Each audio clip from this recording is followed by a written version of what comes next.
इस पे शक है, या मेरी कोई भी ऐसा करीबी रिश्ता, या मेरी फुप्पी है, फुप्पियों में भी लोग बहुत शक करते हैं। आमिल क्या करते हैं मैं आपको बताती हूँ। आप गए ना किसी प्रॉब्लम से, मैंने देखा पी तेरे तक इर्द गिर्द जादूगर बैठे ने, तू तो गई, तेरा तो ये जेठानी भी तेरी दुश्मन, तेरी भाभी भी तेरी दुश्मन, हाय तेरा की बनेगा, तेरी तो नूह भी तेरी दुश्मन। अब हम कई ऐसे अमल करते थे कि वो कहते थे कि जी कपड़े बाथरूम में ना टांगे, झाड़ कर पहने, पानी देख कर पिए, बैठ कर पिए। बाथरूमों में नेगेटिव एनर्जी होती है, हम कहते हैं वहाँ जन्नात खबाइस होते हैं, तो वही चीज़ वो नेगेटिव एनर्जीज है ना।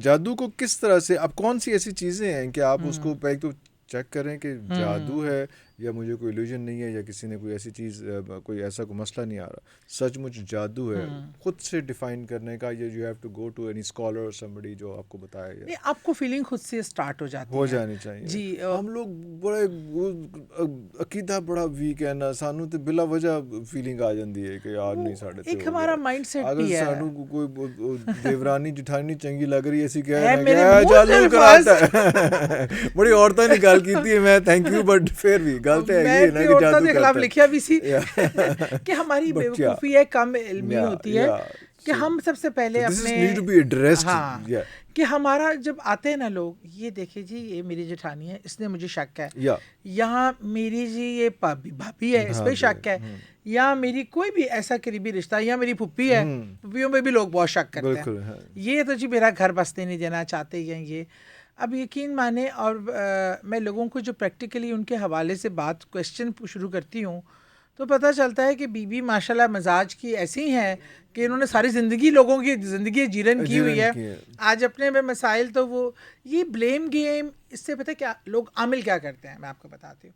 आप गए ना किसी प्रॉब्लम से, मैंने देखा पी तेरे तक इर्द गिर्द जादूगर बैठे ने, तू तो गई, तेरा तो ये जेठानी भी तेरी दुश्मन, तेरी भाभी भी तेरी दुश्मन, हाय तेरा की बनेगा, तेरी तो नूह भी तेरी दुश्मन। तो वो फौरन इमोशनल शेल्टर के लिए वो उसके पास, और उसका जो नज़रिया है अपने इन करीबी रिश्तों से, ऑलरेडी दिल में एक नफ़रत का पहलू आ जाता, फिर आपका बिहेवियर और वर्स्ट होता है टुवर्ड्स ईच अदर। तो ये चीज़ें घरों के माहौल को पामाल करती हैं, बहुत ज़्यादा कॉम्प्लिकेशंस पैदा करती हैं। तो ये एक तो स्ट्रेट अवे, इसलिए जो मैंने अब यकीन माने अपना यूट्यूब चैनल जो शुरू किया लोगों को गाइड करना इस हवाले से, उसका मकसद सिर्फ यही था, लोग इन जो पेशा वराना आमिल, जादूगर, महबूब आपके कदमों में, और ये सारी चीज़ों के साथ जब आप भागते हैं ना, आप इनसे बच जाएं। पैसे वो आपसे लेते रहेंगे, अच्छा तरीका वारदात। जब मैं स्टूडेंट थी ना और इन चीज़ों पे अभी तहकीकात कर रही थी, मैं क्या करती थी, चादर की बुक्कल मारती थी, और ऐसे जो बाबे हैं इनके किसी ना आस्थाने पे पहुंच के मैं किसी कोने में छुप के बैठ जाती थी। तो शुरू तो कर रहे हो मतलब एडवेंचर। तो अच्छा, मैं सिर्फ ये देखना चाहती थी कि लोग कहते हैं कि जाहिल लोग करते हैं, सिस्टम चला कैसे रहे हैं लोग, किस तरह चलते हैं और ये क्या कहते हैं और कैसे करते हैं। अच्छा जी, मेरे वहाँ तब मुझे बहुत धचका लगा कि जब सिर्फ जाहिल या गरीबों को हम ब्लेम देते हैं। मैंने बड़े बड़े ब्यूरोक्रेट्स आते देखे, सियासतदान आते देखे, नामी ग्रामी लोग आते देखे, और उनके एक तो इंटरेस्टिंग एक बहुत बड़ा ब्यूरोक्रेट था, वो बाबा जी के पास बैठा हुआ, वो कह रहा जी बाबा जी इस टाइम ना मेरा पुत्र अमेरिका में इम्तिहान दे रहा, तो तुसी इत्थे बैठ के ਉਹਦਾ पेपर कराओ। बाबा जी जिन्होंने अलिफ ते कोकू नहीं आंदा वो पेपर कराएगा, अब बाबा कहता है इधर बैठ, पैसा इधर दे, सारे पेपर में कितने % नंबर लाने हैं, वो 50% का ये रेट है, 60 का 90, जितने पैसे उतना ये मेरे बच्चों के पेपर दसे नहीं पहले और मैं देख रही हूँ तो वल्लाह कि क्या हुआ होगा कि कैसे हो सकता है। लेकिन वो बैठकर वो बंदा बैठा रहा जब तक के, और उसके सामने एक पढ़ा लिखा डिग्री होल्डर एक बड़ी पोजीशन में बैठा हुआ शख्स था। मैं हैरत से देख रही थी कि मैं जाहिल किसको कहते हैं, जाहिल के लिए डिग्री ना होना जरूरी है, नहीं होती है। हाँ। और मैं अगर तेरा बेटा किसी जादू के थ्रू, किसी अमल के थ्रू बफर्ज महल अगर होता है, पास भी हो जाता है, तो वो क्या करेगा उस माशरे में, उस डिग्री के साथ लोगों को क्या रिलीफ देगा, डॉक्टर बना के कितना ऑपरेशन करेगा जब तो जादू से बड़ा होगा। तुझे कैसे नींद कैसे आएगी कि मेरा बच्चा जो है वो चोरी करके बच्चे को ये दिखा रहे हैं, ये बता रहे हैं कि पढ़ना नहीं तो तू ऐसे ऐसे करके शॉर्टकट से कर ले। बिलीव करें, माएँ अपनी बेटियों को लेके आती हैं, आई होती हैं ऐसी जगहों पे कि यदि सास मर ही जाए, इसके बेटे का तो खामिद का कोई ख़ानदान बचे ही ना, या वो बिल्कुल गूंगे बहरे लड़का बीवी उठाए, सामान उठाए और निकल जाए घर से। मतलब मैं हम लोगों के माइंडसेट्स भी तो देख। तो क्या हमें काउंसलिंग करानी है ऐसे लोगों की, क्या करना है? मतलब अगर हम भी पैदा हो ही गए हैं तो अब हमें कोई कंट्रीब्यूशन तो देना है इस मामले में। मैं जो अपनी तौर पे देती हूँ, आप मेरा अगर यूट्यूब चैनल कभी विजिट करें, कभी गुफ्तगू सुने, उसमें मैं कभी एक दूसरे के खिलाफ नफरतों को प्रवोक होने से रोकती हूँ। हाँ, एक हमें अल्लाह ने बड़ा सादा सा तरीका दिया हुआ है कि कुरान पाक इतना खूबसूरत हमारे पास एक तोहफा है और उसमें हर चीज़ का इलाज है।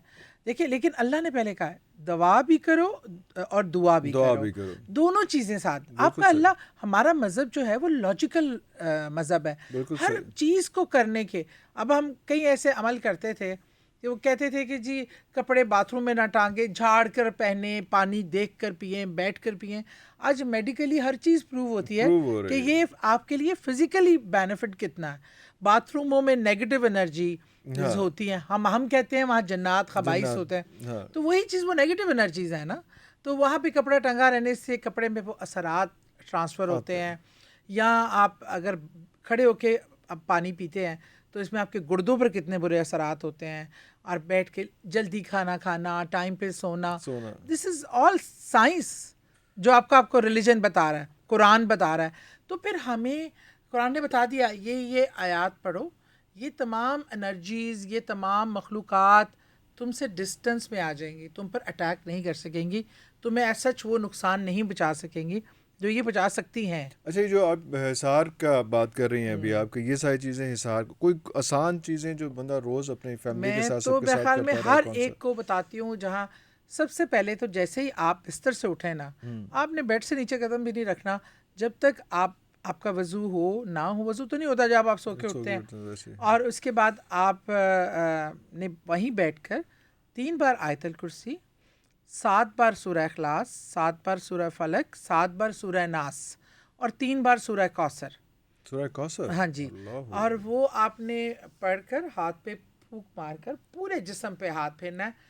एक तो बिस्तर पे उठते ही आप खुद भी करें, बच्चों का भी, अगर वो किसी को याद नहीं है, छोटा बच्चा है, तो उस पर खुद दम करें। इस तरह एक तो ये कि नजर बद, मैं आपको बताऊं, हम जादू की बात करते हैं ना, मैंने आना है जी। हाँ, ये नजर बद, हसद सबसे बड़ी बीमारी है आज की, सबसे बड़ी। और जादू टूना और ये मखलूक़ात, इन आयात और इन में सबका हल है।